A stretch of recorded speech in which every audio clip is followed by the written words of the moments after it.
A very good to all of those who are joining us on our Facebook page. We've been coming to you live through the day with all the latest updates on all the latest happenings as the Narendra Modi government completes 3 years. We've been tracking his movements in Assam and of course Amit Shah's press conference which concluded just a short while ago, in which he made a pretty interesting statement which said that the media and the public are important in the political discourse, but mandate is also a big thing.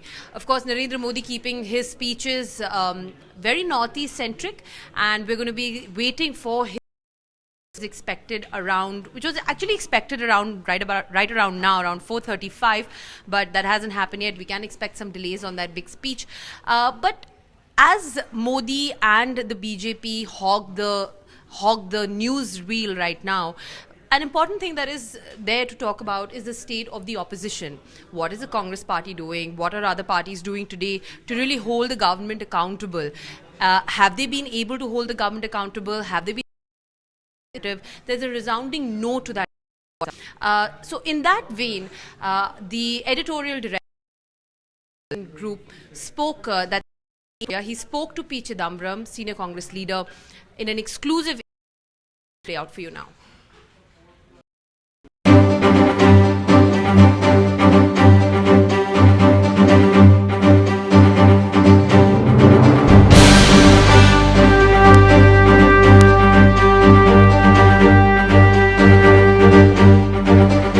नमस्कार, आप देख रहे हैं बेहद खास बातचीत Shri P Chidambaram से। इस वक्त मोदी जी की सरकार के 3 साल पूरे होने को हैं और उस मौके पर सरकार कह रही है कि ये 3 साल बेमिसाल रहे हैं, जबकि कांग्रेस पार्टी का कहना है कि ये बेहाल रहे हैं। हम बात कर रहे हैं फेसबुक लाइव पर the Quint, English Quint, Hindi Quint और ब्लूमबर्ग क्विंट के फेसबुक पन्नों पर, और हमारे वेबसाइट पर भी आप ये बातचीत देख सकते हैं। सर, आपने वक्त निकाला, आपका बहुत शुक्रिया। The first thing, you should congratulate Mr. Modi. He has performed very well on all fronts: growth, fiscal deficit and inflation.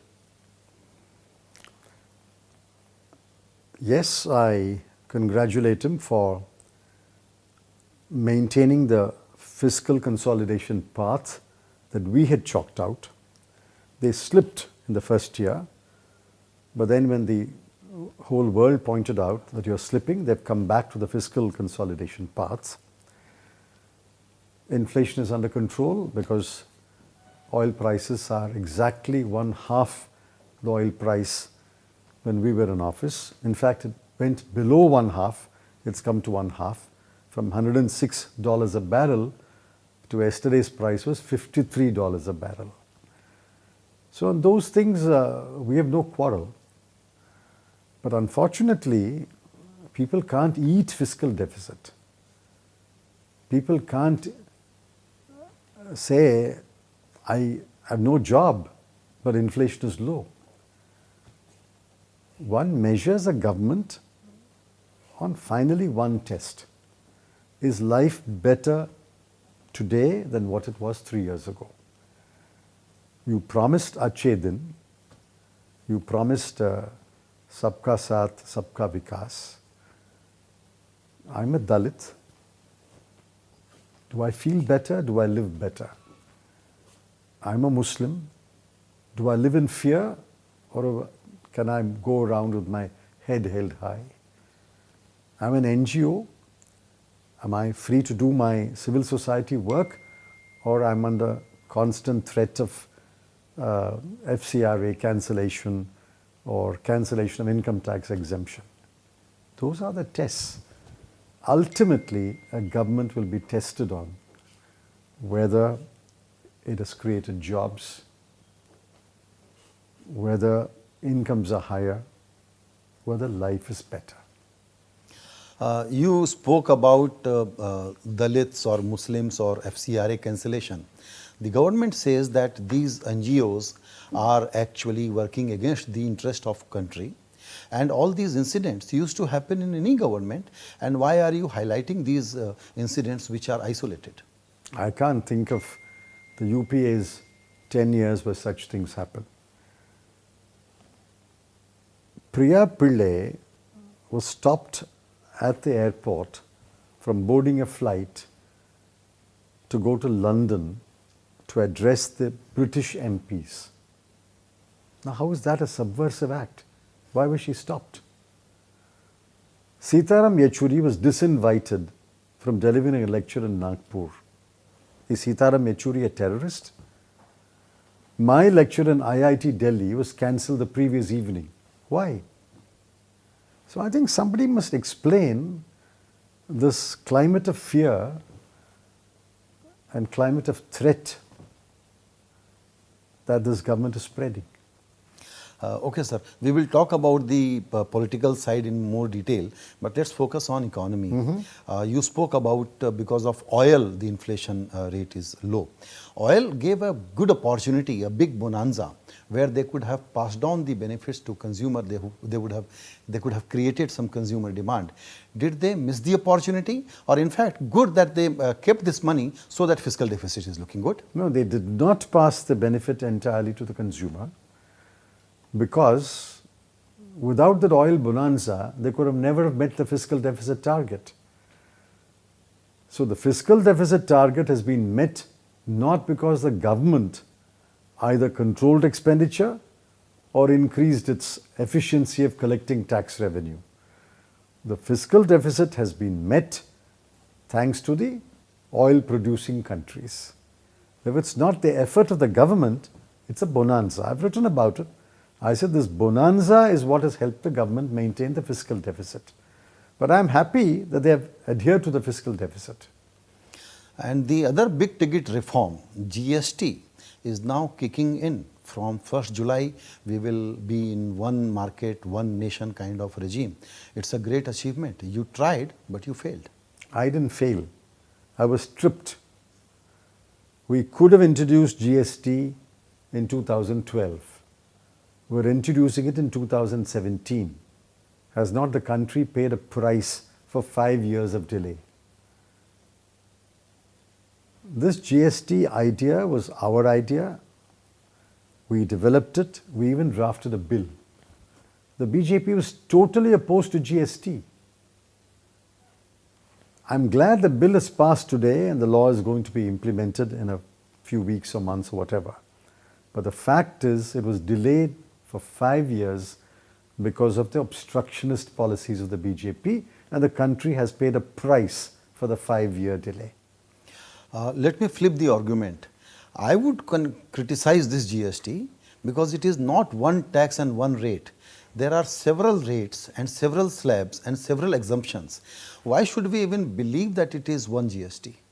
No, it is not one tax, one nation. It is multiple rate taxation, leaves out a large part of the GDP. Petroleum is left out, alcohol is left out, a big part of the GDP is left out. So it's not an ideal GST.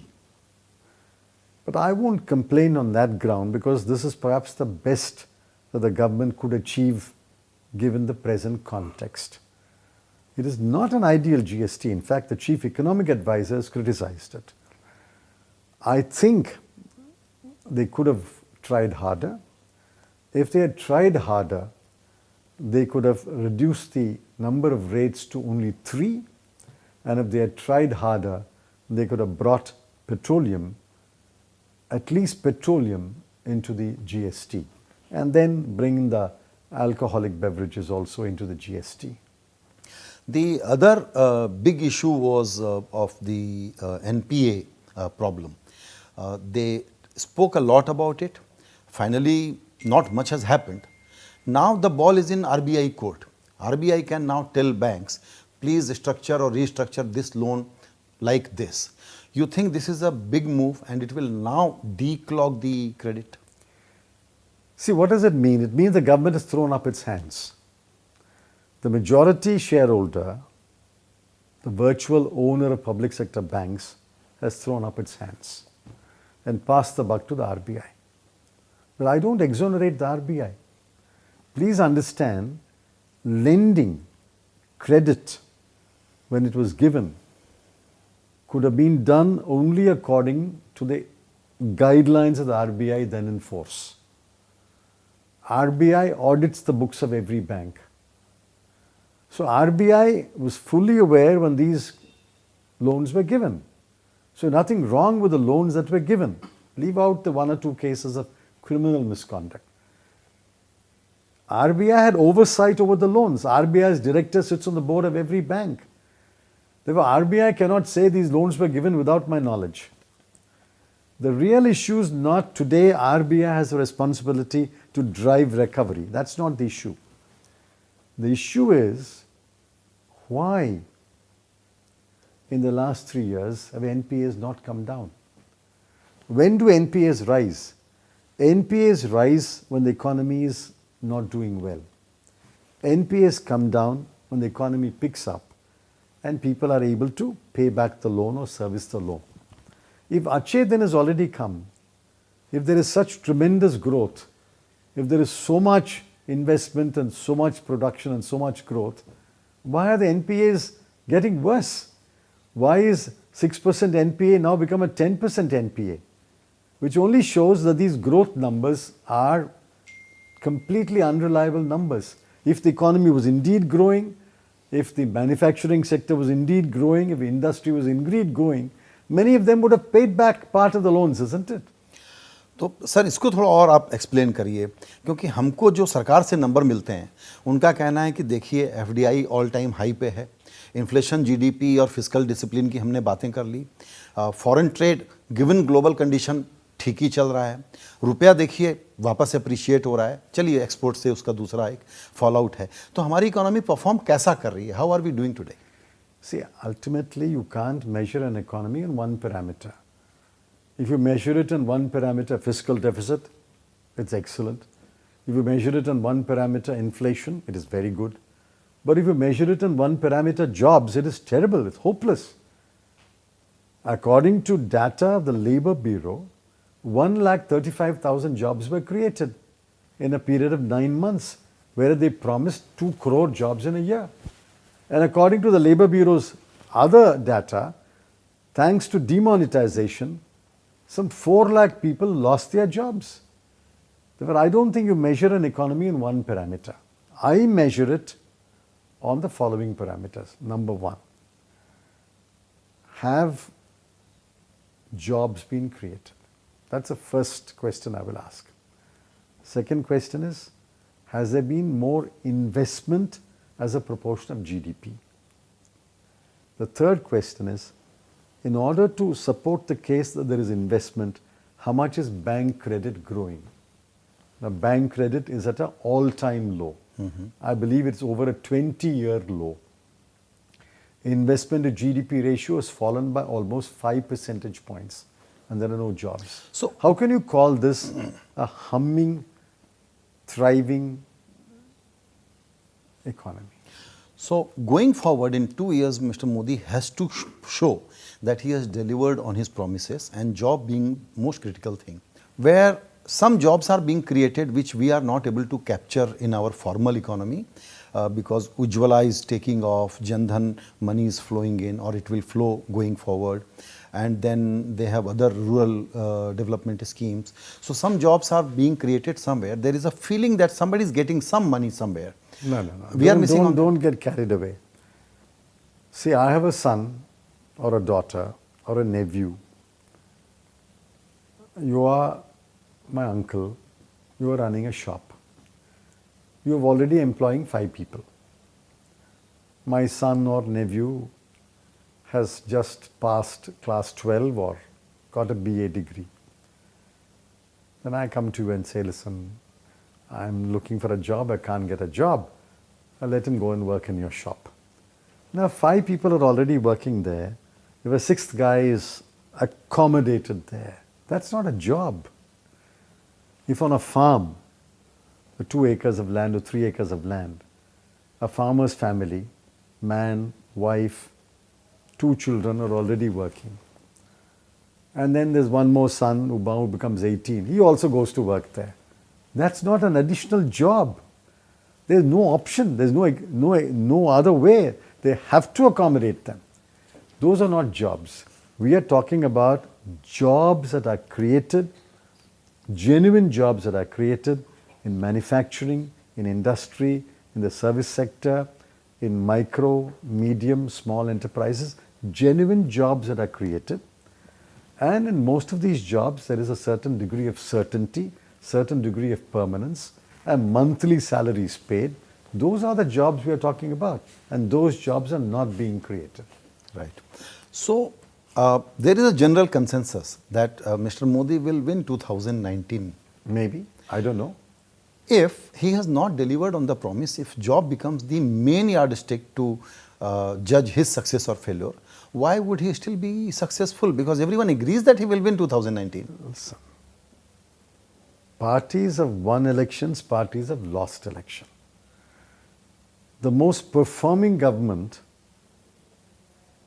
in terms of economic reform was Mr. Narasimha Rao's, 1991 to 1996.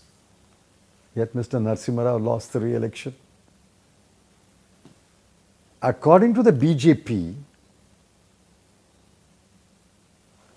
Mr. Vajpayee's government was a grand performing government between 1999 and 2004.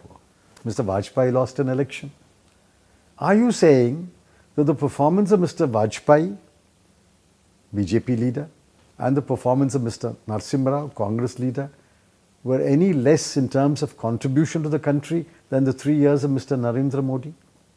Therefore, don't go by the fact that somebody loses an election or wins an election. Elections are won or lost on several factors. Question is, and what we are discussing is the country better off today? Keep your hand on your heart and ask you. Is Kashmir better off? No. Is the Naxalite affected area better? No. The two gravest challenges to India's internal security are the unrest in the Kashmir Valley and the uprising, the regrouping of the CPI Maoist in the left-wing extremist affected districts. Number two, is there social peace? 3 years ago, what was the social peace and what is the social peace today? All that you hear every day is love jihad, anti-Romeo squad, go Raksha, people being killed if they buy. That guy, Pelu Khan, bought 2 cows and was taking it with his sons to his dairy farm. He's killed in broad daylight. NGOs are under threat. Dalits, they mobilized in Jantar Mantar. It's a spontaneous mobilization. They feel they are under threat. Muslims feel they are under threat. Christian pastors have told me that their churches are under threat. Now there is no social peace, there is no social harmony, there is greater disharmony and division. So internal security situation is worse. Social peace is under threat. Economic factors, jobs, investment, credit is at an all-time low. How do you say that things are hunky-dory? This has nothing to do with elections. You can win elections by dividing people.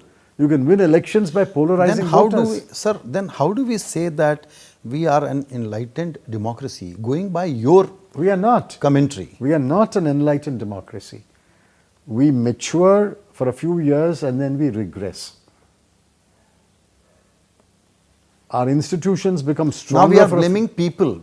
No, we don't blame in collective people. We wisdom, blame they have ourselves. voted, Mr. Modi. We are not blaming anyone. People voted in the hope they will get jobs. People voted in the hope that their incomes will be better, lives will be better. I'm not questioning the legitimacy of Mr. Narendra Modi's victory. 31% in a multi-party democracy is a resounding victory. Let that put on record. He got a resounding vote of confidence. But has he delivered is the question. Has his government delivered? Now we'll wait to see what happens in 2019. He may win, he may not win. But the fact is, this country today is not better or stronger or more peaceful than what it was in 2014. Sir, if things are not better, then why this narrative is not becoming vocal or compelling enough So then I would want to ask you that as an opposition and as the main opposition party, Congress party, have you all also not somewhere failed or not been able to discharge your duties the way it should have been? Because there is one huge amplification of big super brand, and the other criticism, even if they are valid, we don't hear them enough. I've got two answers. The first answer is it's not correct to say that there is no pushback from the people. 5 elections took place. Mr. Modi won convincingly in UP and Uttarakhand. But he lost equally convincingly in Punjab. In Goa, his party was number 2, despite his party being in government and Mr. Manohar Parrikar visiting Goa every weekend. In Manipur, his party came number 2. There is a pushback to the Modi narrative. So I don't think it's one-sided story. I think there is a pushback. Number 2, political parties have not paid attention to their organization. Speaking for the Congress party, I've been saying privately and publicly that we have neglected our organization. For 10 years we were in government, we focused on government, we neglected the organization. In the meanwhile, in 10 years, the RSS, BJP have built a powerful election machine. We need to match that machine. Sir, organization is one part. May I say that Mr. Modi's juggernaut is almost incomprehensible for Congress party. The party doesn't even get it that what they are fighting against. That's why they are not able to come up with a strong narrative. I don't agree. We know what we are fighting against.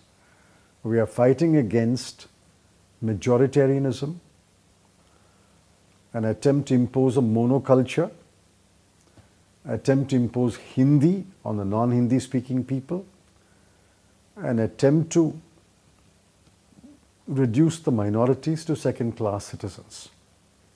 We are fighting against a culture of control. We are fighting against a culture of government surveillance of all the citizens and the residents of India. We are fighting against tendencies that can be described as authoritarian. I won't use a stronger word. There is a stronger word, but at the time we are fighting against authoritarianism. We are fighting against concentration of power in the hands of an individual. We are fighting against a right-wing reactionary regime. We know what we are fighting. But in order to fight that, we need to have a powerful organizational machine. Where we are powerful, we can fight them. In Kerala, we are powerful, we are able to fight them. In Karnataka, we have a good organization, we are able to fight them. But Mamta ji has a good organization in Bengal, she is able to fight them. Where KCR is a good organization, Telangana is able to fight them. In Punjab, Amarinder Singh built an organization in about a year and he was able to fight them. Where we don't have an organization, we are not able to fight them. Traditional politics tells us that if all opposition parties unite, they can challenge the governing ruling party effectively. But now the commentary, the mood is such, or the lack of energy in opposition parties is such, that even if everyone unites and there is a ragtag Mahagathbandhan in 2019, still it seems that Mr. Modi will win because now he is targeting 40% of vote share. No, don't come to such conclusions.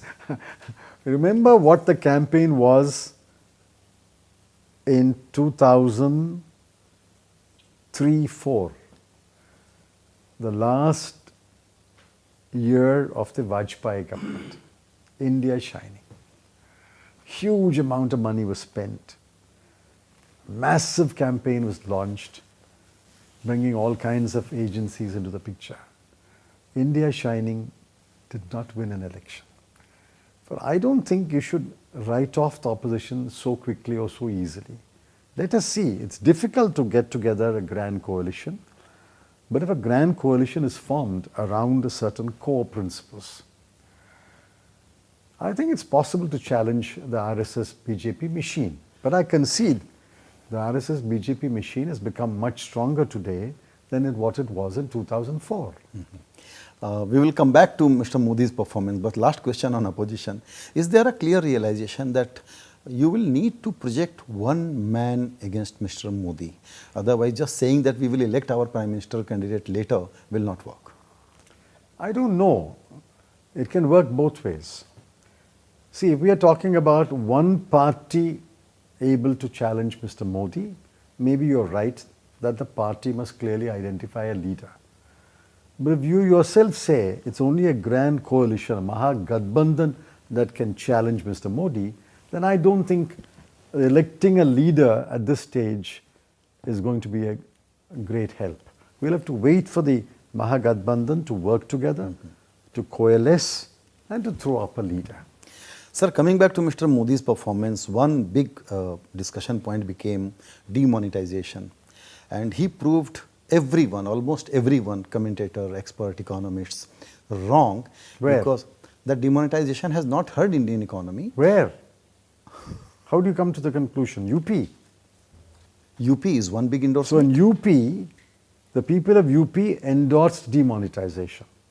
By the same argument, the people of Punjab rejected demonetization. The people of Uttarakhand endorsed demonetization, but the people of Goa and Manipur rejected demonetization. Both arguments are fallacious. Agreed. But we said that it will hurt economy. It has not hurt economy. It has. Go by the government's numbers. They've got a new series, the magic number I call it. Go by their own numbers. Gross value addition. Gross value addition has declined by 1%, and ultimately final numbers will come. It may decline as much as 1.5%. Now, how are we wrong? I said it will go down by 1 to 1.5. Right. Other people said 2%. All right, these are estimates. But a decline of GVA by 1%, is that not hurting the economy? And that you know too what by 1% the means? new series. You know what 1% of GDP or GVA means? Almost 50,000. 1,50,000 crore. Is that not a loss to the country? And if the Labour Bureau says 4 lakh jobs were lost, is that not a loss to the country? But I don't think demonetization was a success. What are the 3 objectives of demonetization? It will put an end to corruption. So tell me, nobody is giving bribes, nobody is taking bribes today? Just go down to the states, go down to the municipalities, every building permission, bribes are given and taken. Every contract, bribes are given and taken. Capitation fee is being given a new currency instead of old currency. So that's what Mr. Modi says. Number 2, he said fake currency will go. We have seen 2,000 rupee note counterfeit currency. In fact, it has become easy to reprint such notes. So corruption has not gone, fake currency has not gone. He said terrorism will come to an end. Every day we are losing 2 soldiers or 2 civilians on the Indo-Pakistan border. Has terrorism come to an end? Has Sukma not happened? So demonetization was a wrong prescription for the 3 evils. Corruption, fake currency and terrorism must be quelled. I'm not complaining against objectives. On day 1 I said the objectives were good. If Mr. Modi wants to use some measure to achieve those objectives, I will support him. But demonetization was not the measure. All right, forget all that now. They said this money won't come back. Tell us how much has come back. Why is the RBI still counting? This I find quite... Why are they still counting? I suggested, tongue in cheek, just go to Tirupati, the hundi counters are there. They count every day crores of rupees. You get hold of those hundi counters. What is the real reason? I mean, this is very The baffling. real reason is entire money has come back. They don't want to admit it. Otherwise, how long will they count? I want to know. But this is Have they affront, not- this have is they- affront to people. That Do they they are not telling. know there's something known as a counting machine today? How long will they count? Will they ever give a number? They won't. That's very troubling, isn't it? Well, that was expected because every rupee has come back. The rupees that have not come back are these poor NRIs who are standing outside the RBI's door 5,000 rupees, 10,000 rupees, I came late, I couldn't come earlier. And those guys are running from pillar to post, and you don't have the generosity to exchange those 10,000 and 20,000 rupees. Government is emphasizing a lot that post demonetization, the kind of Benami property action, fake companies, they have gone after them and they are going to chase them. And lots of black money is being brought in the system by raids and all Tell that. me where. Against black money is on. That's correct, but nothing to do with demonetization. You could have done it without demonetization. Okay. You could have gone after Benami property. You could have gone after cash holds without demonetization. Why did you make people suffer for 60 days, 70 days, 80 days in sun and rain? 103 people died. Why did you have to put them through that? Sir, let's focus on politics, and I think Jammu and Kashmir, you should really throw some light on, because you have dealt with the topic as Home Minister. It seems that BJP has a strategy, and the strategy is to now really come out very strongly with iron hand to quell the separatist movement and attack Pakistan and eliminate terrorist activities. Is it playing out well? It's a completely wrong strategy. Don't listen to me. Listen to the other independent voices. You have A.S. Dulat, former RNAW chief, close observer of Kashmir for many, many years. We have M.K. Narayanan, former director IB and former NSA, intimately familiar with the situation in Kashmir. Don't listen to me, listen to them. There is no way out except to engage in talks. We found ourselves in the same situation in 2010. I had taken over as Home Minister end of 2008. 2009 we were focusing on counter-terrorism. But Kashmir deteriorated. 2010 summer was the worst. And I said, pause now. We are on the wrong path. I had a long chat with Umar Abdullah, brought the matter to Cabinet Committee on Security, and I told the Prime Minister, this is wrong. We have to completely change gears and adopt a different approach. We have to engage the people of Kashmir Valley. So we appointed interlocutors. Remember, 2011, 12, 13, 14 were the most peaceful years in Kashmir Valley in the last 2 decades.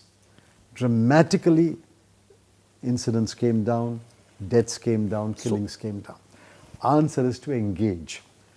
The sequence of engagement you can decide, but you'll have to start engaging. First engage the students, then engage the youth organizations, then engage civil society organizations, then engage non-Hurriyat political parties, then engage Hurriyat, say way down the line, maybe 6th, 7th or whatever. But you have to engage the people of Kashmir. The answer is not, I won't talk to anyone. I'll treat everyone as an anti-national. A stone pelter will be treated as an anti-national. It's a completely wrong strategy. It is not only muddle-headed, it is so grossly wrong that I fear for this country. But they must be having some thought behind it, the kind of method or the strategy which is apparent, that they have a well thought ideas about. No, Kashmir. this is simply iron fist. This is jackboot iron fist strategy. This is wrong. What is the political implication to the electoral implication of such a policy? See, I think we are losing the Kashmir Valley. If you continue with this policy, I'm afraid we can never retrieve it. This is not the way to deal with our own people. Kashmiri people are Indian people. You have to deal with those 70 lakh people, 7 million people. You have to deal with them in a manner that is humane, just and fair. You have to talk to them. They won't talk to anyone. I don't think this strategy is right. Ignore my voice. Listen to the voices of reason. A number of people, including Northern Army commanders, have said you must talk. The last commander of the Northern Army said, I'll carry out government's orders, but the answer is to talk to people. Now, you mentioned about Northern Commander. Army is being discussed in a new manner. Army is allowing itself to be discussed in a new manner. Are you okay with it? No, I'm not. I completely disagree with the Chief of Army Staff that a stone pelter must be dealt with as an anti-national. You must understand what is motivating him to throw stones. If girl students are throwing stones and their mother will say, sorry, I can't stop my child from throwing a stone, then I think things have become very, very serious. Earlier, boys threw stones and the parents tried to restrain them. Today, girls are throwing stones and the parents are unwilling to restrain them or incapable of restraining them. And the army chief says, I'll treat them as anti-nationals. I think it's wrong. I think what they did to this young man, tying him to a bonnet and driving him, according to Mr. Umar Abdullah, 28 kilometers through 9 villages. Now, the army major justifies it by saying it was a out-of-the-box thinking to get out of a crisis. Let me concede that point. I don't agree. Let me concede that point. So out-of-the-box thinking, you had to get out of a crisis situation. You tied him to the bonnet. You drove, say, half a kilometer. That was over. Why did you drive him 28 kilometers into 9 villages? Why? I think these are completely wrong. These are gross violation of human rights. These are violation of the Geneva Conventions. I don't think this is what the Indian Army was. Read Mr. Karan Thappar's article today, and he says, this is not the army I know. And he comes from an army background, an army family. So, but everyone generally agrees, be it critic or be it admirer, that Mr. Modi does no wrong. And a politician is in the business to win an election. If he is doing so many things wrong. You can't win elections by doing wrong things. You should not win elections by doing wrong things. You should do the right things and then win elections. But looking at next 2 years, the 3 years accomplishment or the achievement would be basically like this, that there have been a great leap in economy, a great That's innovation, great transformation, new wave of reform from GST to FIPB, etc. So, hey, listen, FIPB had already reached a point where 95% of proposals are on the automatic route. So if you waited for 6 months, it would have become 99%. What are you abolishing? You are abolishing something which is already 95% dysfunctional. So, Mr. Modi, after Sabka Saath, Sabka Vikas or Ek Bharat, Shresth Bharat, he will definitely come up with a new slogan for next 2 years. And you must count the number of slogans that have been coined in the last 3 years. You must count the number of acronyms that have been coined in the last 3 years. You must also count the number of acronyms with which the Venkaiah Naidu will coin in the next 2 years. Therefore, acronyms and slogans, ultimately people are going to ask. In the next 2 years, I think the clamor will rise. Already it has started rising. Ultimately, people are going to ask, where are the jobs? Where is the investment? I was in South Tamil Nadu, in a district which is otherwise high in literacy, high in progressive thinking. I asked them, in the last 3 years, has there been one new industry in this district, which is a coastal district, that gave jobs to 1,000 people or 2,000 people? Answer is no. I said, in the last 3 years, in this town, have jobs been created? Can you think of a son or a nephew or a brother-in-law who's got a job? Answer is no. So I think the clamor will rise. Where are the jobs? Give me a job. So the clamor will rise. The backdrop to that is investment to GDP ratio has fallen to 29%. The high was 34, 35 in 2 years, 2007-8 and 2010-11 or 11-12, one of the years. 34 to 35%. Today it is 29%. Credit, today's number says total credit is growing by 5% a year. 5% is the total credit growth. Deposit growth is close to 11.8 or 12%. So the point is, there's no credit, there is no investment. Where will the jobs come from? I think people are going to ask, where are the jobs? Right. Sir, this is a valid argument, but let me ask you the last question. What BJP and Mr. Modi is trying to do, that I am conducting a very strong pro-poor politics. तो गरीबों के लिए anti corruption and the packaging is of nationalism. This is a very strong combination to win next election easily. See, I'm not going to get into a debate on who will win the next election. Let's come to corruption. Are you seriously telling me that building permits are being granted without corruption? Appointments are being made at the lower levels without corruption? He has just started from Delhi. To get a caste certificate, to get an income certificate, to get a mutation on the village records of your land transfer, everything, money has to be paid. In Tamil Nadu, it's like a rate card. It's like a menu in a restaurant. But it is not Mr. Modi's government. It is We are not BJP talking government. about Mr. Modi's government. We're talking about the central government, which is responsible for the whole country. In Tamil Nadu, we all know it's a rate card. It's like a menu card. You go to a restaurant, vegetable soup, mixed vegetable soup, tomato soup, there is a price. Similarly, appointment as a teacher, appointment as a bus conductor, appointment as a bus driver, appointment as a midday meal scheme ayah. There's a rate card in Tamil Nadu. Are you saying that there's no corruption anywhere?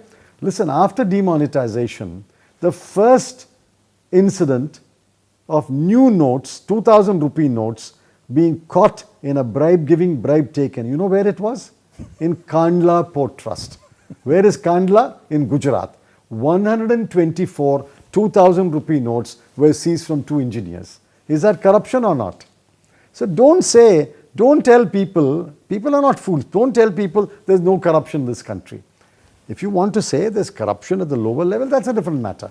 But don't say I've abolished corruption. Sir, the point I was trying to make, that India is on the rise because of the all dynamics of last decades, the effort, the younger demography. Thank God you say last decade.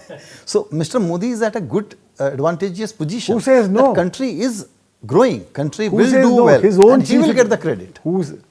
His own chief economic advisor has, in the economic review, as well as in his interview, said the boom years, is his words, not mine. The boom years were 2004 to 2010. His own words. So Mr. Modi inherited the benefit of the boom years. He should have built on it. See, I was finance minister in the first 5 years when we delivered average growth of 8.4%. So that's the benchmark. That's the record for India. 3 of those years we crossed 9%. Leave that aside. Average was 8.4 thanks to the last year, international financial crisis. Now you must do better than that. No? If you're going to be a pole vault champion, you must go higher than the previous height. So cross 8.4. So when have you crossed 8.4? So your test, the bottom line test would be 8.4. No, my test for high growth will be 8.4. Right. But I'm saying you're not even delivering your current 6.4. Nobody believes that. Know what the CA said? Unless there is 8% to 10%, that famous lecture, unless there is 8% to 10% growth, jobs will not be created. We are not creating jobs. The 3 job creating sectors of the boom years, infrastructure, agriculture and manufacturing, are sluggish. If you grow at 3 to 4%, you cannot create jobs. These are his words. Now I'm putting 2 and 2 together. Jobs are not being created. So I have to come to the conclusion, you're not growing at 6 to 7%. You're certainly not growing at 8 to 10%. You're perhaps growing in old terms between 5 and 6%. Therefore we are saying, and Mr. Anand Sharma today in a press conference has demanded, publish GDP numbers for the 10 years of UPA and 3 years of NDA. For 13 years, publish 2 series, one under the old system and one under the new system. Publish both. Take the old series and apply it to the current years. take the new series and apply to the old years, publish both. So let us see where we are today. I have no doubt in my mind that the real growth in this country today is between 5 and 6%. A number of economists agree with me. In fact, I think a group of economists based in Singapore, and they've got an office here, have estimated the actual growth to be 5 to 6%, which is not bad. I'm not saying it's bad. All I'm saying is it's not good enough for India. Right. It's not good enough to create jobs. It is not good enough, all the hype that was brought with Achedin. Sir, last question. Will you continue to critique and criticize Mr. Modi's government? You will sharpen your criticism or you will moderate it? See, you might have noticed, I don't use harsh language. I don't use abusive words at all while speaking or writing. Mr. Narendra Modi is the Prime Minister of India. I have to respect that office. This government is the government of India. I have to respect the government of India. I believe in the Constitution of India. So when I criticize in measured language, in moderate language. And I will continue to write. I will continue to speak. Ultimately, I believe moderate, measured words have a much greater impact on the people than abuse. And I will never indulge in abuse. And my facts are right. I've written today a column every week for almost 120 weeks or 125 weeks. Nobody has pointed out an error in a number in my column. It may be an error would have crept in, but nobody's pointed it out. Nor has anyone pointed out that I've ever used abusive language. So within those principles which I lay down for myself, I will continue to speak, I will continue to write. This is the first interview I'm giving at the end of the third year of Modi government. Maybe there will be more interviews over the next week when they complete 3 years. बिल्कुल नहीं sir, आपका बहुत शुक्रिया. Actually मैं बहुत शुक्रगुजार हूं कि ये 3 साल के मौके पर पहला इंटरव्यू आपने द क्विंट, हिंदी क्विंट और ब्लूमबर्ग क्विंट के लिए दिया. आपका बहुत शुक्रिया. Thank you so much sir. Thank you.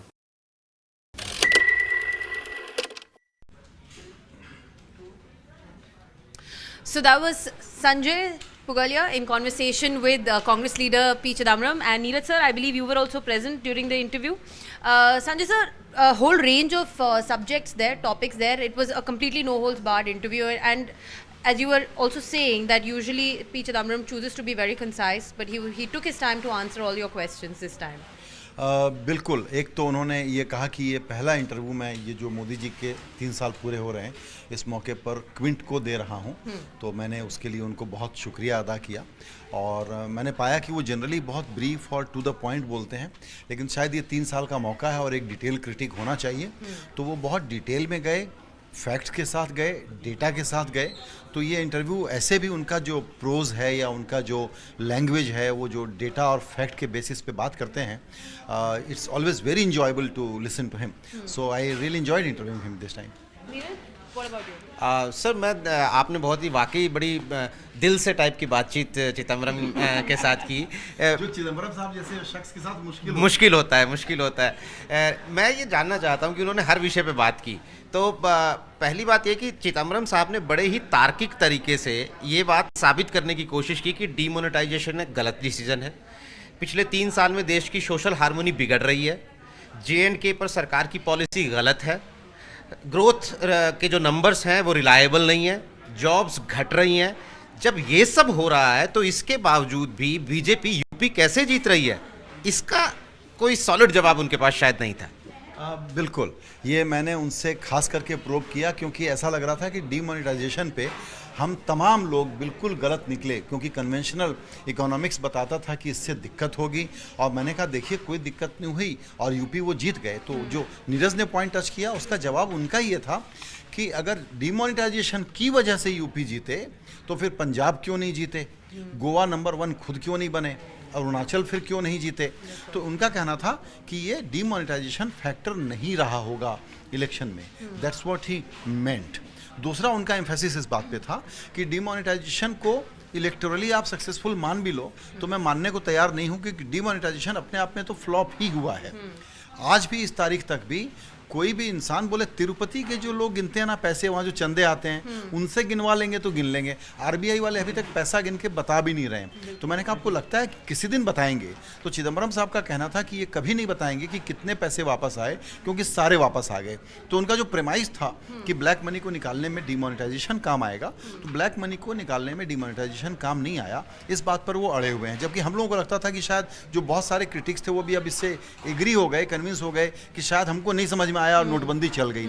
लेकिन चिदम्बरम इसको मानने को बिल्कुल तैयार नहीं है। उनका कहना है कि the effects are yet to be felt. But Sanjay sir, it is obvious that he would want to speak, to us about Modi completing 3 years, and that he will be willing to speak in detail about how the Modi government has failed. But when it came to his own controversy, his own son, what did he have to say about that?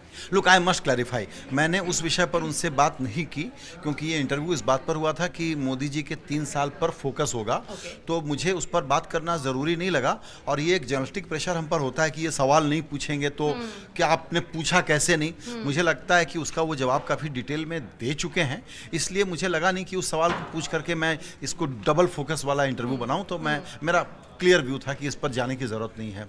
लेकिन जो उनका दूसरा side और है, मोदी जी के 3 साल के review के अलावा कांग्रेस पार्टी के अपोजिशन के 3 साल का रिव्यू, उस पर वो भी शायद मेरे प्लान में नहीं था, लेकिन बड़ी डिटेल में बातचीत हो गई। उनका कहना ये था कि हाँ, ये सही है कि हम लोग ऑर्गेनाइजेशन को बिल्ड नहीं कर पा रहे हैं ग्रास रूट लेवल पर। तो मैंने कहा टेक्नोलॉजी के ज़माने में आजकल ऑर्गेनाइजेशन से तो काम ही नहीं चलता, काम तो दूसरे तरीक़ों से चलता है। तो बोले हाँ, वो प्रोपेगेंडा से चलता है, लेकिन उसमें भी शायद हम थोड़े कमज़ोर हैं। लेकिन अब हम लोग वापस रीएक्टिव होंगे, री एनर्जाइज करेंगे कैडर को। और एक बात उन्होंने कही कि ऑलरेडी अब एक नए किस्म का क्लेमर है लोगों में, अब क्रिटिसिज्म थोड़ा सा आप देखेंगे कि सरफेस पर आ रहा है, और जगह जगह इस तरह के एजिटेशंस हो रहे हैं, चीज़ें हो रही हैं और इंसिडेंट्स हो रहे हैं, जिसको देख के लगता है कि पब्लिक में नाराज़गी है। हाँ, हमारा ये काम है कि हम इसको ठीक से रिफ्लेक्ट कर पाएँ। मैंने कहा अब ये प्रेसिडेंशियल सिस्टम टाइप का मामला हो गया है, जहाँ की मोदी जी के सामने आप लोगों का कैंडिडेट कौन होगा, एक रैग टैग ग्रैंड अलायंस से काम नहीं चलेगा। और इस वजह से कि कोई कह दे कि एंटी बीजेपी के सारे लोग एक हो गए तो बीजेपी का आउट नंबर कर देंगे, शायद ये पॉसिबल नहीं है, क्योंकि मोदी जी ने पोल को बहुत बड़ा बना दिया है और उनके सामने सब मिलकर के भी शायद कुछ नहीं कर पाएंगे, और वो रैग टैग होगा। उस पर उनका कहना था कि ऐसा ज़रूरी नहीं है कि रैग टैग होगा, एरिथमेटिक की बात नहीं होती है, लेकिन हम लोग मिल करके एक अच्छा ऑल्टरनेटिव देने की बात कर सकते हैं। तो मैंने कहा ये बताइए कि आपका कैंडिडेट कौन होगा। अब बिना कैंडिडेट के तो आप कितना भी महागठबंधन बना लें, कितनी भी नई नई किताब लिख लें, कोई उसको इम्प्रेस नहीं होने वाला है।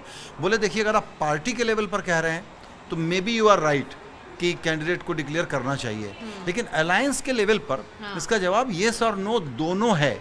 डिपेंड करेगा कि हम लोग अपनी बातें आगे कैसे बढ़ाते हैं। उनकी बात से मुझे ये सेंस मिला कि शायद इन लोगों में बातचीत अब शुरू होगी। शायद राष्ट्रपति चुनाव का इंतजार था, उस बहाने ये लोग 2 बार मिल लिए हैं। तो मुझे लगता है कि अभी ये लोग जानते हैं इस बात को कि बहुत लिमिटेड रिसोर्स हैं इनके पास, और लिमिटेड स्पेस भी बचा है कि क्या नई बात कह देंगे। अब पुरानी बातों से तो चलेगा नहीं। जैसे ही नए नैरेटिव की बात होती है तो आप जैसे लिबरल, सेक्युलर, गरीब की बात करते हैं, मोदी जी ने कोई स्पेस नहीं छोड़ा हुआ है खाली। प्लस आप जैसे लिबरल सेक्युलर बोलते हैं, शायद ये काउंटर प्रोडक्टिव भी हो जाता है, तो ये हिंदू मुसलमान वाली कमेंट्री भी नहीं चलने वाली है। सो the sense I got from Mr. Chidambaram was very clear that yeah, there is a problem, there is a challenge. We have to grapple with it. We have to come up with some new ideas. So I find that point very interesting, where you said that there is the need, not just at a party level to pick a leader, but also who is going to lead this alliance. Because I was reading this article by Pavan Verma, who I had met recently. Pavan Verma and P Chidambaram were on a panel in Kolkata recently, moderated by Jyoti Malhotra, in which, and Pavan Verma wrote about it. He said at the end that we both realized and agreed that there was a need for a new change. There was a need for a new opposition leader. And we just looked at each other and smiled, right? And I asked him about it, and he of course wasn't willing to speak very much in detail about who that new opposition leader could be and who is likely to replace. But it wasn't. I think that's an interesting point, that perhaps there is the acknowledgement within Congress circles also that it may not be Rahul. It may not be Rahul वाली बातचीत इन लोगों में चल रही है। और बिल्कुल ठीक कहा कि बस एक दूसरे को देख रहे हैं, स्माइल कर रहे हैं, बात नहीं कर रहे हैं। इनको प्रॉब्लम एग्जैक्टली पता है। मैंने एक वर्ड यूज़ किया उनके सामने, और मैंने ये कहा कि मोदी जी का जो इलेक्शन जगरनॉट है, ये इतना बड़ा है कि शायद आप लोगों के लिए कंप्रहेंड करना मुश्किल हो रहा है। आप लोगों के लिए कंप्रहेंसिबल ही नहीं है कि ये क्या गेम आप लोगों के साथ खेल रहे हैं, और आप लोग मैच नहीं कर पाएंगे। अपने आप ही मेस्मराइज हो जाते हैं, क्या हो रहा है। एब्सोल्युटली। तो ये जो इशू है कि आप उस स्ट्रेटजी को समझ पाएं और इनसे लड़ें, उसके लिए मुझे खुद को लगता है कि अपोजिशन को अंडरस्टैंडिंग नहीं है। कांग्रेस के लोगों से मैंने बहुत लोगों से बात की, प्राइवेट चर्चाएं करते रहते हैं हम लोग, तो उनसे पूछो तो कहते हैं कि देखिए जी, इवेंट तो होते हैं ना, कुछ तो गड़बड़ करेंगे ना। तो मैं कहता हूं उसमें आपकी क्या स्ट्रेटजी है। एक बात। दूसरी बात, अब आया सवाल कि मोदी जी के सामने अगर एक क्लियर दावेदार जो क्लीनलीनेस में, करप्शन वाले मामले पर इमेज में, इंटीग्रिटी में, कैरेक्टर में और मोरालिटी के फैब्रिक पे जो मैच नहीं करेगा, जो उनसे ज़्यादा बेहतर नहीं दिखेगा, तब तक खेल तो बड़ा मुश्किल है। क्योंकि जब इतना मिसमराइजिंग गेम चल रहा है देश में, वाइब्रेंट डेमोक्रेसी है, लोग इसको एंजॉय करते हैं, तो मोदी जी आपको इंगेज करते हैं, इनलाइटन करते हैं, आपको कुछ फ़ायदा पहुंचाने का एहसास क्रिएट कर पा रहे हैं और आपको एंटरटेन भी करते हैं। वो डायरेक्ट कम्युनिकेशन इतना ज़बरदस्त है, उस डायरेक्ट कम्युनिकेशन की ये बात नहीं समझ पा रहे हैं, इनको समझ में नहीं आ रहा है कि इसका मैच कैसे लाओ। अब आप आइए अपोजिशन में फाइनली कौन लोग हो सकते हैं। क्या राहुल गांधी ये नहीं कह सकते कि मैं पार्टी और अलायंस को लीड कर सकता हूँ? सोनिया गांधी लीड कर सकती हैं, प्राइम मिनिस्टर हमारा कोई और हो सकता है। क्या ये प्राइम मिनिस्टर अपोजिशन की सारी पार्टियों को मिला करके ढूंढा नहीं जा सकता? कोई क्या ये कह रहा है कि हमारे पास कैरेक्टर में, ईमान में, करप्शन के या डिस्ट्रिक्ट पर कोई नेता है ही नहीं जो मोदी जी को चैलेंज कर सके और हमारा कैंडिडेट हो सके? ज़रूर है, उसको आइडेंटिफाई करना पड़ेगा, कहना पड़ेगा। अब रहा सवाल इनको मिलाए कौन। लालू यादव पर आप कितना भी हमला कर लीजिए, शरद पवार के बारे में आप कुछ भी बातें कर लीजिए, ये दोनों लोग स्टॉलवर्ड्स हैं, ये दोनों लोग स्टेट्समैन हैं। ये लोग मिल करके जब बात करने के लिए बैठेंगे, ये लोग सीमेंटिंग फोर्स हैं। क्या राहुल गांधी जाकर के ये बात कह रहे हैं पवार साहब से और लालू जी से कि आपकी अगुवाई होनी चाहिए, आप ये काम करिए, आप हमारे सीनियर हैं, हम लोग मिल करके ये तय करते हैं कि कैसे इस चुनाव को लड़ना है? तो ये फॉर्मूला मुझे लगता है बड़ा साफ है, लेकिन वो लखनऊ की जो नफासत है ना, पहले आप नहीं मैं नहीं सिर्फ मैं, चक्कर वो है। बिल्कुल सर, लेकिन इस इंटरव्यू में 45 मिनट का, पौने घंटे का ये जो इंटरव्यू था, इसमें पोस्टमार्टम अच्छा खासा किया है चिदम्बरम ने, एक अच्छे डॉक्टर की तरह 3 साल का पोस्टमार्टम किया है। मैं कुछ बातें उनकी जो मैं आम आदमी के नज़रिए से समझना चाहता हूँ। उन्होंने एक बात कही कि year 2004 to 2010 were the boom years of this country and Narendra Modi inherits the benefit of those boom years. क्या कहना चाह रहे हैं वो? देखिए, अब ये है कि साहब आज का पुल है तो ये तो पहले से बन रहा था ना। आधार आपके पास था, आप आधार पे उलझे हुए थे, आप यूज नहीं कर पा रहे थे ना। माना कि 2004 से 2014 में उन्होंने कहा कि एवरेज 8.4% का जीडीपी ग्रोथ रहा है। नए मेजरमेंट में जिसकी रियलिटी जो कितना रिलायबल है पता नहीं, उन्होंने राइडर लगाया और फिर कहा कि अभी ये 6-7% बताते हैं। मेरे हिसाब से रियल ग्रोथ 5%, 6% से ऊपर नहीं है। इसका मतलब इससे भी पता चलता है कि जॉब नहीं क्रिएट हो रही, मतलब कि ग्रोथ रेट बहुत लो है। और जब तक जॉब क्रिएट नहीं होंगी तो हाई ग्रोथ रेट जो आप दिखा रहे हैं, जॉबलेस ग्रोथ, उसका मतलब क्या है? वो एक डेटा के अलावा किसी भी हिंदुस्तानी के क्या काम आ रहा है? तो हाँ, ये एक तरह से आप कह सकते हैं कि हमने तब ये किया था, वो किया था। अरे आपने किया होगा, न तो आपको वो काम पूरा कर पाए आप, न आप उसको ठीक से कम्युनिकेट कर पाए। आप सोचिए कि आधार जैसा बड़ा टूल जिसका ये विरोध करते थे, आज इनका एक प्रकार से मैस्कॉट हो गया है एनडीए सरकार का। तो उस बात का आप कोई मान ही नहीं है कि उस वक्त का ग्रोथ कितना था। ज़रूर बिल्डिंग ब्लॉक उनके खड़े किए हुए हैं जिस पर आज देश आगे तरक्की की तरफ बढ़ रहा है। मोदी जी को एक ऐसा बढ़िया एक माहौल मिला हुआ है जिसमें वो इसको और जल्दी से जल्दी मल्टीप्लाई कर सकते हैं। लेकिन इसके लिए आप उनको दोषी तो नहीं ठहरा सकते कि बिल्डिंग ब्लॉक्स आपके बनाए हुए थे जिसका ये फ़ायदा उठाएं। बिल्कुल। I think we're going to call it a wrap on this discussion over Chidambaram's interview. It is going to be on our website and we're going to be posting a link also where you can all go see it again. Thank you very much.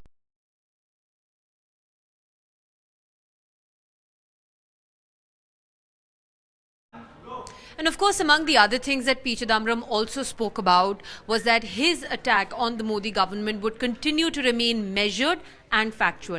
He also admitted that the Congress party needs to kind of get itself together, and we've seen over the course, really the build up to Modi at 3, we've seen the Congress party get pretty active, especially when their social media accounts are concerned. We've seen them come out with graphs and images and videos, really trying to pin the Modi government on numbers and facts. Let's take a look at the Congress's chart sheet. They've issued a pretty detailed chart sheet. They've gone on to their social media profiles, and they've come up with really a new interesting vocabulary as well. We'll take a look at that. 3 साल देश बेहाल, यही है भाजपा का कमाल।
How are minorities faring in the 3 years that the BJP has been in power? My name is Aviral Virk, and we're going to be joined on this discussion by Assistant Professor at CSDS, Mr. Hilal Ahmed, and of course our political editor, Neeraj Gupta, who you all will be very familiar with. Ms. Hilal, I'll come with you first. I think it's impossible to talk about the Muslim vote bank today without mentioning, or rather starting the conversation with what happened in UP. How do you think the UP result has changed the way we look at the Muslim vote bank? In my writing, as well as whatever forum I always I speak at, I don't think that there is something called Muslim vote bank. Muslim actually vote as per their own consideration. Why? Because there is no one Muslim community in India. There are multiple Muslim communities, and they always vote at the very bottom level of our political system, that is constituency level. So think of Muslim as a homogeneous one broad category which is going to respond to the national agenda, in my view, is absolutely wrong and misleading. And it is misleading in two ways. One, it is misleading because eventually that will lead us to a very different discourse that was there before the partition, when we had national majorities and national minorities. And minority problem was actually always associated with that was called Muslim problem. So, that discourse somehow is coming to us as if, as if that we are moving towards another sort of separatism, another sort of partition and things like that. So that is one thing. That's why the idea of Muslim vote bank is misleading. There is a second point, that it is also misleading because the diversified Muslim community do have very different sort of issues, and these issues cannot be called Muslim issues in one go. Why? And that's the reason why, in my view, such a commission report addresses Muslim issues in their multiplicity. So they identified three sort of issues which are actually common to all Indians, all poor and marginalized communities. Issues they are very specific to minority, and since Muslims are in minority, therefore these issues are Muslim issues as well. But finally, there are certain specific Muslim issues. Why and what sort of what sort of these specific Muslim issues are? Security, for instance. In last 3 years, the question of security, which completely had gone, but that has come back. Now, on the one hand, Muslims are blamed to live in ghettos. Now, you meaning the entire system, social system as well as political apathy, contributing indirectly or indirectly to the making of, marginalization and ghettoization of Muslim communities to, all over the country. So I think, and this is coming out from where? The idea of Muslim vote bank. So in my view, I think we should not actually look at theoretically the idea of Muslim vote bank as a decisive factor in Indian politics. That's one thing. Second thing is, which is related to that, is that you talked of UP election. What really happened in UP? And this is not something which is surprising for me. We have seen that in 2014, BJP alliance got 10% of Muslim vote as per our survey, which was just 1 percentage point lower in comparison to Congress alliance. And the national picture is also like that, that left parties are not getting adequate Muslim vote. In comparison to left party, BJP's performance among Muslims is very good. So BJP is actually emerging as a third option for Muslims. Congress, Samajwadi Party and BJP.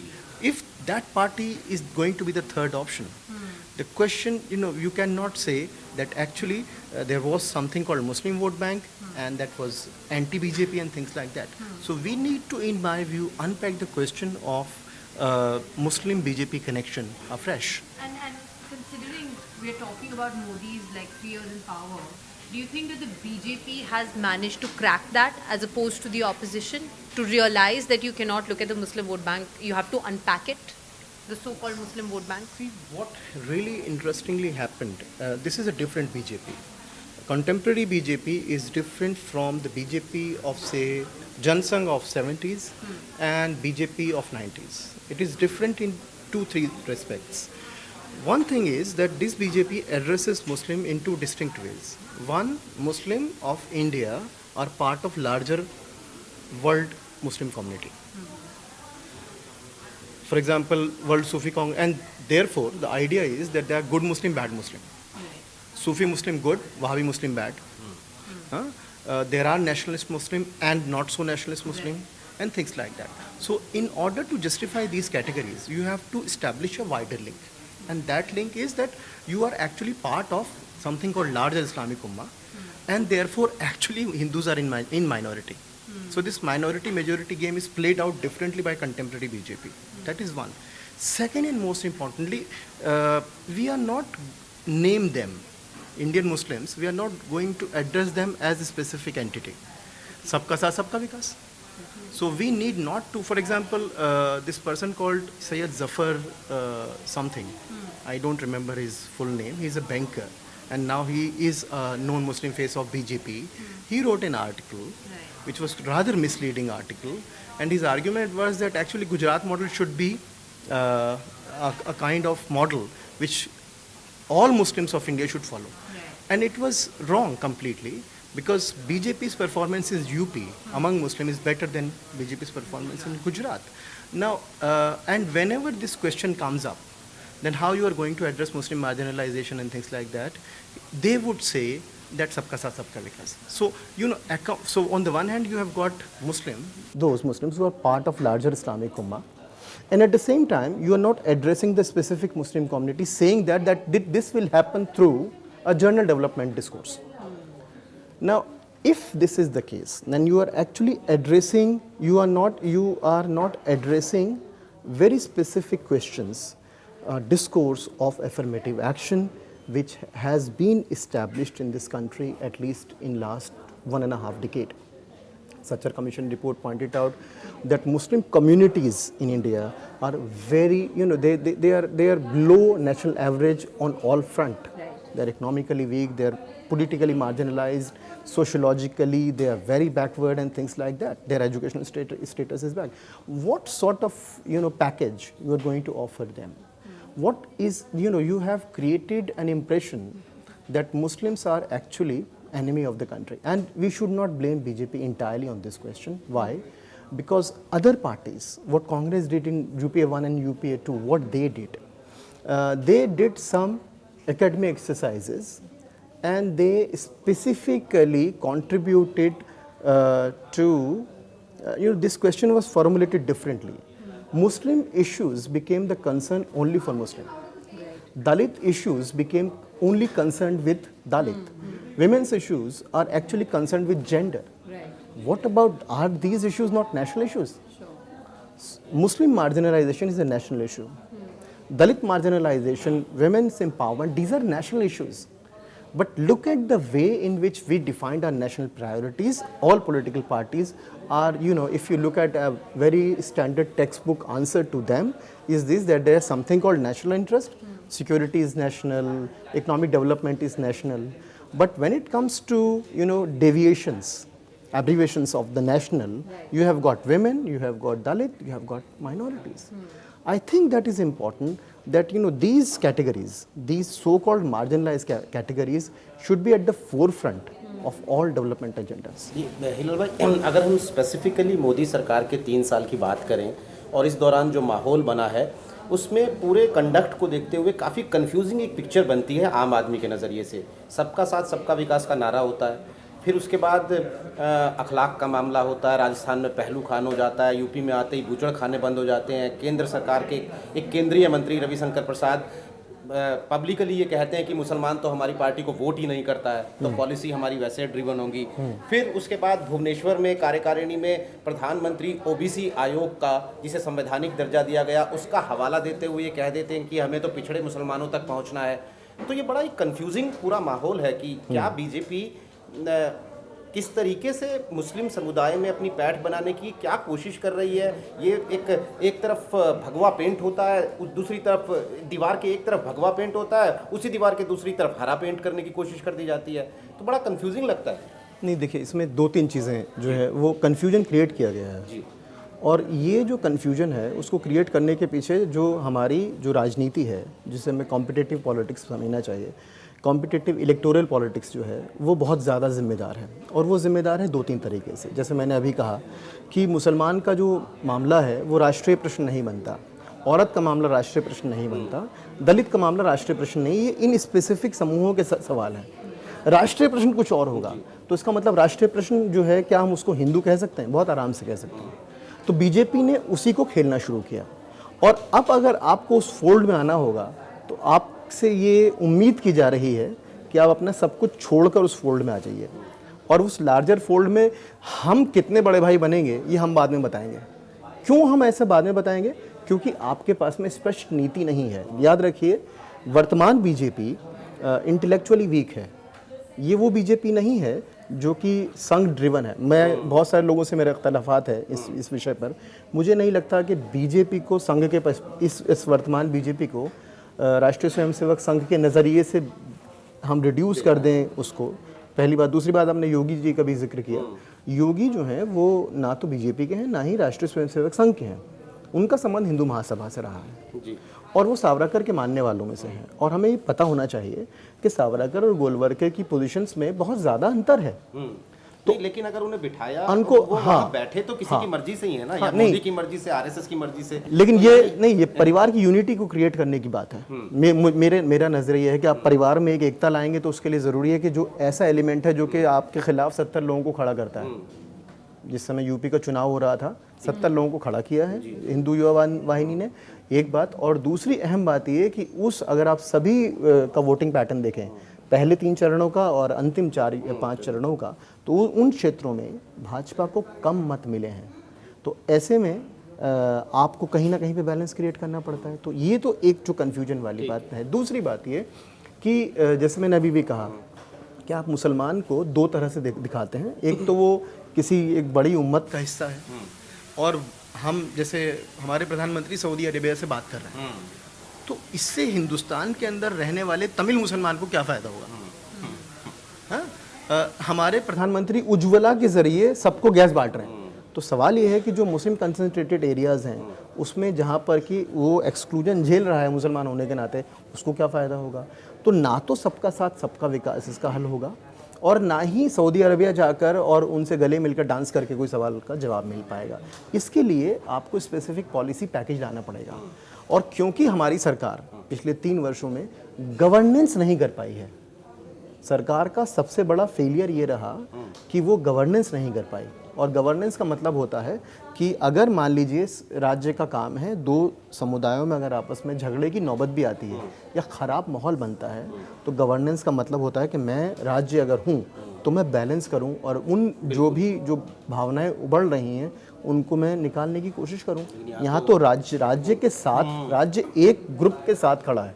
बिल्कुल, कम से कम impression तो यही है। हाँ। मगर triple talaq जैसे issues, you think these are ways for the government to balance that imbalance, to kind of, you know? As I said that they have been creating a binary between good and bad. Right.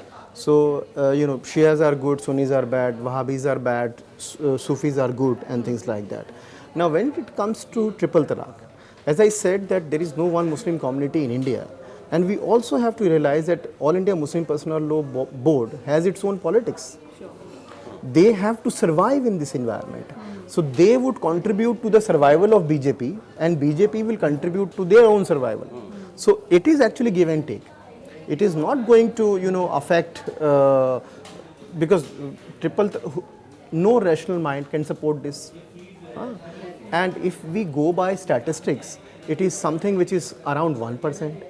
And as I said that this is not a very prevalent practice among Muslims of India. Now, if government comes up with a good solution to this practice, I think we should welcome it. But this should not be seen as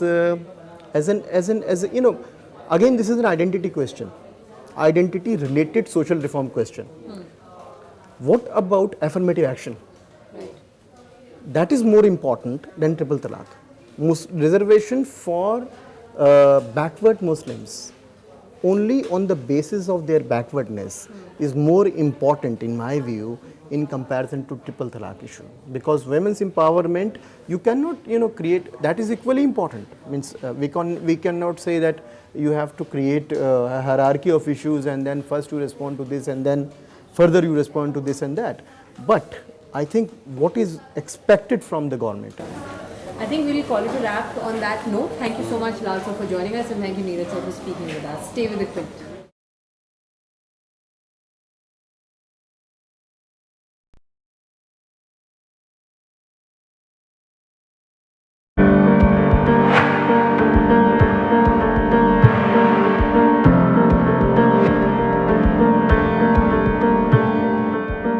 I think the opposition has a very fractured unity. Secondly, its coordination mechanisms are poor. Thirdly, I think it is not able to present a robust counter narrative. And fourthly, I think it is reacting. The entire agrarian sector is in crisis. We have farmers committing suicide. Anyone who visits Jantar Mantar can see the farmers from Tamil Nadu in deep distress. Some statistics even say that every half an hour, almost a farmer is committing suicide because of indebtedness. Yet, this government is celebrating 3 years. Take the second issue, which I think is something everyone is talking about, which is that of jobs. There was a spectacular promise made on the creation of jobs. In his electoral promises, it was 2 crore jobs creation. But we have the statistics before us. In 2016-17, only some 2 lakh jobs were created. What is the opposition doing about it? Why do we not see nationwide protests on the jobless growth that has been brought to us? So there are many issues on which the opposition can coalesce. But I don't think the opposition has seized the opportunity strongly enough, largely because of weaknesses within the opposition. At an existential moment, in terms of the opposition, or what is the road ahead, I don't think you can do it through an arithmetical coalition, which is to add up all the parties which are in the opposition somehow, even if you can overarch the sterile egos that run many political parties, and build together a cohesive, alternative political platform which has credibility and which can reach out to the people and convince them of the need for an alternative narrative. You have to ask yourself whether you need perhaps a new leader, a new anchorage. You have to ask yourselves whether you need to move out from the known polarities and create a new forum. It's happened in other countries. It's happened, for instance, in France very spectacularly, where somebody called Emmanuel Macron created a new party literally months before the election.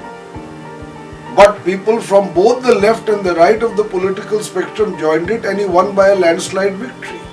I think the opposition needs to begin to think out of the box.